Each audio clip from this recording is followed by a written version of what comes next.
जय श्री कृष्णा। राधे राधे दोस्तों, आप सभी का दिन शुभ और मंगलमय हो। आप सभी पर भगवान विष्णु की कृपा सदैव बनी रहे। आज की वीडियो में आप सुनेंगे माघ मास महात्म्य का अध्याय 18। पिछली वीडियो में आपने सुना था अध्याय 17, जिसमें आपने सुना था कि किस प्रकार से पांचों अप्सराएं किस प्रकार से ऋषि पुत्र को अपने प्रेम जाल में फंसा रही थी, लेकिन ऋषि पुत्र अपने ध्यान में मग्न थे। फिर भी पांचों अप्सराओं ने जबरदस्ती ऋषिपुत्र के हाथ को पकड़ा। दो अप्सराओं ने उनको बाहों को पकड़ा। एक अप्सरा ने उनके मुख पर चुम्बन किया। तो ऋषिपुत्र ने उन अप्सराओं को श्राप दे दिया कि वो पिशाचनी बन जाएं। तो अप्सराओं ने कहा, प्रेम का अनादर किया है, तुम भी पिशाच बन जाओ। तो इस प्रकार से अप्सराओं ने भी ऋषिपुत्र को श्राप दे दिया।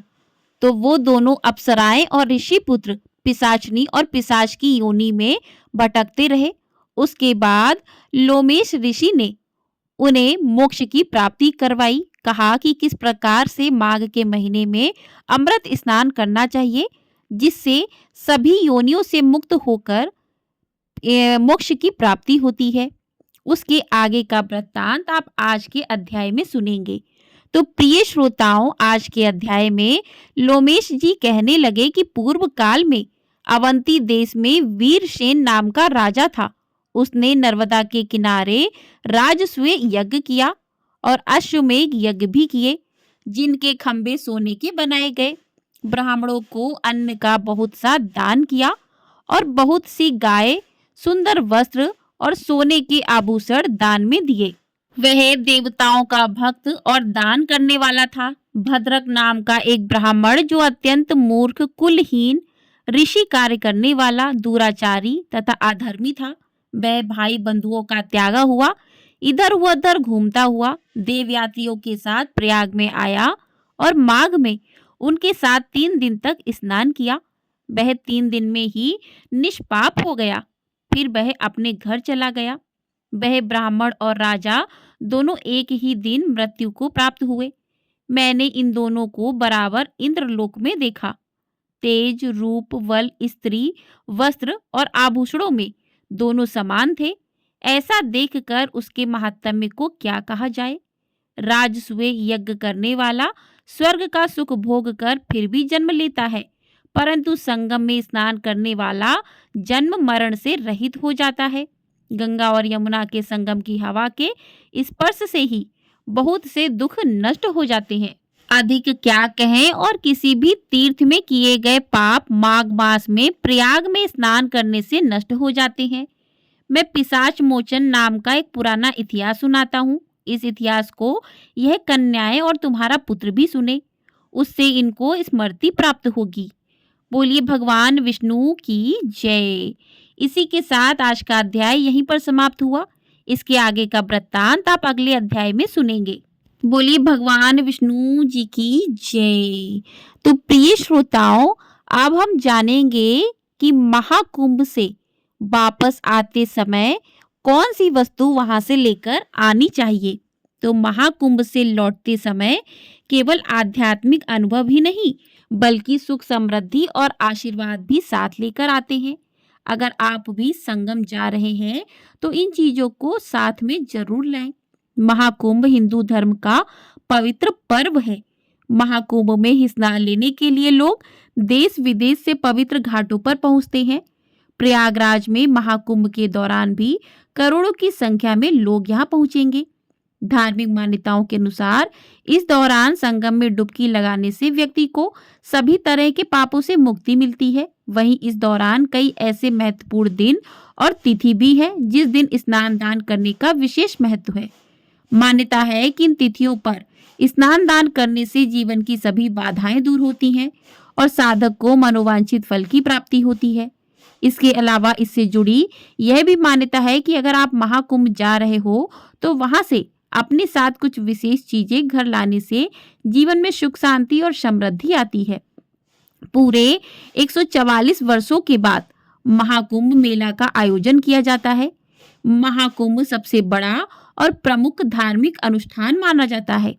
कुंभ मेले में लाखों करोड़ों की संख्या में श्रद्धालु आते हैं और कहते हैं कि जो भी व्यक्ति कुंभ स्नान कर लेता है उसके सभी पाप मिट जाते हैं। इतना ही नहीं, उसकी सभी मनोकामनाएं भी पूरी होती हैं। महाकुंभ के दौरान विशेष पूजा अर्चना, यज्ञ और अन्य धार्मिक अनुष्ठान आयोजित किए जाते हैं। संगम नगरी प्रयागराज में 13 जनवरी 2025 पौष पूर्णिमा से महाकुंभ शुरू हो चुका है। तो चलिए अब जान लेते हैं कि महाकुंभ मेले के पीछे की कहानी क्या है। साथ ही जानेंगे महाकुंभ का धार्मिक महत्व क्या है। महाकुंभ से जुड़ी एक पौराणिक कथा है, जो कि पौराणिक कथा के अनुसार जब देवताओं और असुरों के बीच समुद्र मंथन हुआ था, तब समुद्र मंथन के दौरान भगवान धन्वंतरी अमृत कुंभ यानी कलश लेकर प्रकट हुए। देवताओं के संकेत पर इंद्रपुत्र जयंत अमृत से भरा कलश लेकर भागने लगे और असुर जयंत के पीछे भागने लगे। अमृत कलश की प्राप्ति के लिए देवताओं और दैत्यों के बीच 12 दिन तक भयंकर युद्ध हुआ। माना जाता है कि देवताओं का एक दिन मनुष्य के 12 वर्षों के बराबर होता है। इस युद्ध के दौरान जिन जिन स्थानों पर कलश से अमृत की बूंदें गिरी, वहां कुंभ मेला लगता है। अमृत की बूंदें इन 4 जगहों पर गिरी थी: प्रयागराज, हरिद्वार, उज्जैन और नासिक। इन चारों स्थान पर कुंभ मेला का आयोजन किया जाता है। महाकुंभ का महत्व: महाकुंभ में स्नान करने से व्यक्ति के सभी पाप धुल जाते हैं। इतना ही नहीं, कुंभ में स्नान करने से मोक्ष की प्राप्ति होती है। इसके अलावा कुंभ मेला आध्यात्मिक ज्ञान, सांस्कृतिक आदान प्रदान और सामाजिक समरसता का भी प्रतीक माना जाता है। लोग आध्यात्मिक ज्ञान और मानसिक शांति के लिए भी कुंभ मेले में आते हैं। बता दें कि महाकुंभ में नागा साधु से लेकर अन्य अलग अलग बड़े बड़े संत पधारते हैं, जिनका आशीर्वाद लेने के लिए श्रद्धालु दूर दूर से कुंभ मेला में शामिल होने आते हैं। तो ऐसे में जानते हैं कि उन शुभ चीजों के बारे में जिसे महाकुंभ से घर जरूर लानी चाहिए। तो पहली चीज है संगम की पवित्र मिट्टी। त्रिवेणी संगम की मिट्टी को अत्यंत पवित्र और शुभ माना जाता है। मान्यता है कि संगम से लाई गई मिट्टी में सकारात्मक ऊर्जा होती है, जो घर के वातावरण को शांतिपूर्ण बनाती है और सकारात्मक ऊर्जा का प्रभाव बढ़ता है। गंगा तट की मिट्टी को बेहद शुभ और पवित्र माना जाता है। तो अगर आप महाकुंभ में शामिल होने वाले हैं तो आपको गंगा घाट से थोड़ी सी मिट्टी अपने घर अवश्य लानी चाहिए। इस मिट्टी को आप तुलसी के पौधे में डाल सकते हैं या फिर पूजा स्थल के पास रख सकते हैं। घर में पवित्र घाट की मिट्टी का होना बेहद शुभ माना जाता है। इससे आपको वास्तु दोष से भी मुक्ति मिलती है। दूसरी चीज है त्रिवेणी घाट का जल।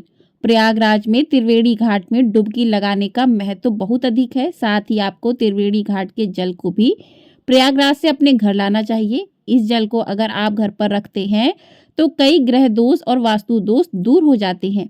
साथ ही इस जल का प्रयोग आप धार्मिक कार्यों के दौरान कर सकते हैं।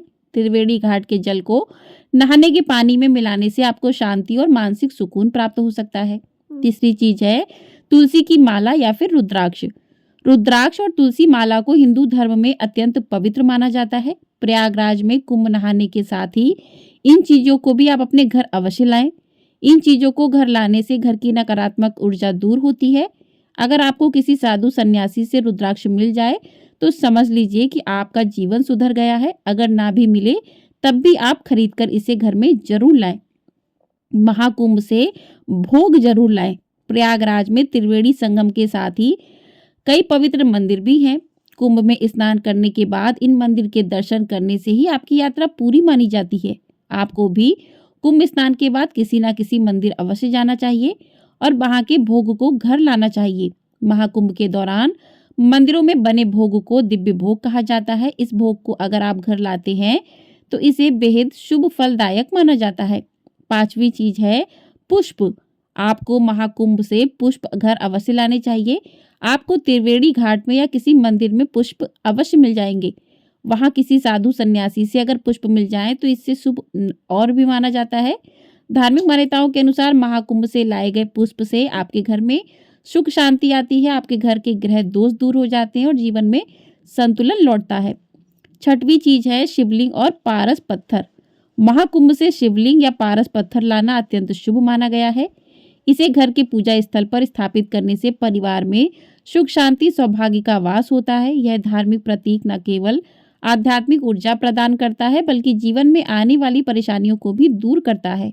महाकुंभ केवल एक धार्मिक आयोजन नहीं है, बल्कि आत्मा को शुद्ध करने और जीवन में नई ऊर्जा भरने का अवसर भी है। यहाँ आने जाने वाले श्रद्धालु न केवल स्नान करते हैं, बल्कि संतों के प्रवचनों और धार्मिक अनुष्ठानों में भी भाग लेते हैं। महाकुंभ से लाई गई चीजें जीवन में सुख, शांति और समृद्धि का आशीर्वाद लाती हैं। सातवीं चीज है पवित्र भस्म विभूति। मान्यता है कि महाकुंभ से लाई गई पवित्र भस्म को माथे पर लगाने से बुरी शक्तियां और निगेटिविटी दूर होती है। इस विभूति को घर लाकर पूजा स्थान पर रख दे। इससे घर का वातावरण पवित्र और शांत रहेगा और साथ ही भगवान शिव की जमकर कृपा बरसती है। तो ये कुछ चीजें थी जो महाकुंभ से अवश्य ही घर लेकर आनी चाहिए। इनको घर लाने से घर की निगेटिविटी दूर रहती है और भगवान का आशीर्वाद बना रहता है। इसी के साथ इस वीडियो को करते हैं यहीं पर समाप्त। मिलते हैं अगली वीडियो में। आपको ये वीडियो अच्छी लगी हो तो वीडियो को लाइक अवश्य कर दीजिएगा। चैनल पर नए हैं तो चैनल को सब्सक्राइब कर दीजिएगा। आपको हमारे चैनल पर इसी प्रकार से माघ मास महात्म्य के अध्याय सुनाए जा रहे हैं प्रतिदिन, तो इनको ढेर सारा अपना प्यार जरूर दीजिएगा और कमेंट बॉक्स में जय श्री कृष्णा राधे राधे अवश्य लिखिएगा। जय श्री कृष्णा राधे राधे।